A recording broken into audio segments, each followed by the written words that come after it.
Hey guys, number one Marmaduke fan here. I'm going to do a little life update first because I'm going to be restructuring how I do things on this channel. A lot of things have been happening in my life. So I finished my first graphic novel at the end of 2023. 2024 was kind of an off year for me. I was locked in at work and I had two jobs.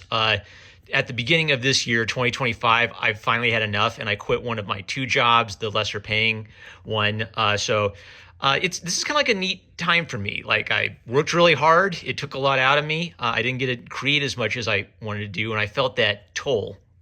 I'll have to be a little bit more smarter with money management without the second income. But I'm doing pretty well. I've made a lot of progress, and one of the funny things about this channel is if you go back to my first video, that was when I was fresh out of high school with student loan debt and hoarding and couldn't find a job. So in a way, this channel's kind of been the documentation of my slowly becoming upwardly mobile. So one of the things that suffered last year, though, along with my creative output, was YouTube. And I love doing YouTube. For me, YouTube's a hobby. And I've just had a few weird moments where videos have gone viral and I've actually made some money from it. So what I've decided to do, the rule for this channel has always been I have to have fun. It wouldn't matter to me if I was making hundreds of thousands of dollars doing YouTube if it was just making me miserable. I like to have fun making these videos. But this is also kind of a messy shit post channel. So one thing I'm going to do is I'm going to start posting the iPhone comic and manga reviews on number one Marmaduke fan Uncut. I already had a channel for that, and I wasn't disciplined about keeping things separate. I've made a new channel, and I want you to go check it out. It is called Doggos and Doges. Doges and Doggos. Great. See, I'll link it. I'll link it in the description so I can't screw it up. Or the handle is going to be Dungeon Doge. So the idea for that is I kind of want to talk more about RPG content, maybe do something that's a little bit more focused on that. But if I just dump it here, YouTube's not going to like that because they want every channel I have a focus, right? And this is a shitpost channel. So go to, please, if you have any interest in game design or fantasy fiction whatsoever, go subscribe to that channel. I want to build it up. I want to turn it into a side hustle. And I want the work for that to be kind of on a higher level of polish than my goofy, stream of consciousness reviews. If you like the stream of consciousness reviews, those are easy to make, and I'll still be making those. That's going to be on number one Marmaduke fan Uncut. This channel, I think I'm just going to still use it to shitpost. Maybe post art. I've got to decide if I also want a new channel just for posting art videos and art time lapses. But for now, I'm just going to manage one extra channel at a time. So those are the kind of life update thoughts. Let's hop into Stitch Meets the Samurai. So apparently Stitch is popular in Japan. I don't know if that's true or if that's just Disney marketing trying to, create the impression that he is. But okay. So there are a few manga released in Japan starring Stitch.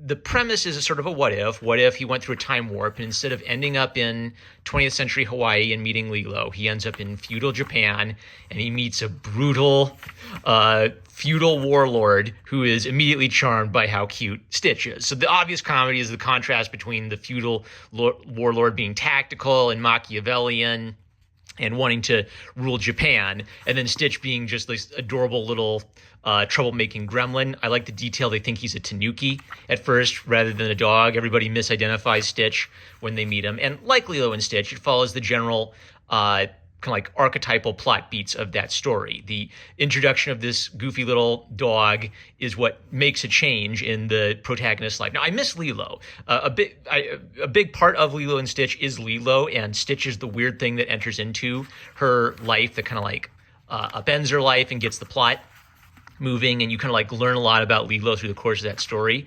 This is kind of fun in that it follows that same plot pattern. It's just exaggerating the contrast to extreme goofy levels by having it be the warlord. And they do some interesting things with the time and setting. So they kind of think of the Lilo spaceship as a magical craft. They try to build it using kind of Shinto principles, and that doesn't really work. There's a great little side story where they're haunted by the ghost of a servant who's sad about breaking a plate, which is based on a real Japanese folk legend, and then of course Stitch befriends the ghost. I like what they do with Jumba and Pleakley when they show up. They're kind of they kind of like go native the second they show up, and then when Jumba remembers who he is, he starts introducing advanced technology to Japan, and that creates a lot of problems. So they do fun things with the premise, and it hits some nice emotional beats. If you like Lilo and Stitch, I think you'll get a kick out of it because Stitch is still very Stitch-like throughout this. So I kind of put it in the camp of goofy, silly, fun, good for a kid, good for a fan of the movie. Oh, and there's like a nice little thing where you can flip the pages to get an animation. It's a little hard to do flipping it this way. Or I'll do that, and then we'll wrap on that. They do the tennis. It's so hard to do those on a book that thick. All right, so fun little book. I'd recommend it. Love you guys. Links to my new channel and the Uncut channel in the description. Catch you later.